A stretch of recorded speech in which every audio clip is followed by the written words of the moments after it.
Hey everyone, in this video, I'm going to show you how to create a customer support space in ClickUp, step by step. Let's get started. First, launch the Google Chrome and search for the ClickUp and click the official link to open the website and log into your account. Then here on your dashboard, click the down arrow next to the plus icon on the left panel. Then select Space to begin creating a new workspace. Then here you can set up the space details. You can enter an icon and name of your space. You can add description and enter your email to help your team or client understand the purpose of this space, and configure the access settings through clicking the full edit to choose the member access. You can view only, comment, edit, or full edit.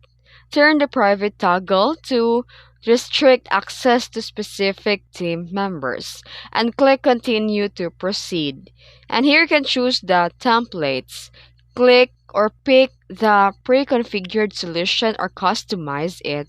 The advanced option lets you select the templates for starter team, marketing, project, product, or engineering. You can click create space and your customer support space is now ready. Start by adding tasks, assign the team members, and organize your support workflow efficiently. And that's it. If you found this video helpful, don't forget to like and subscribe for more tutorials. Thanks for watching.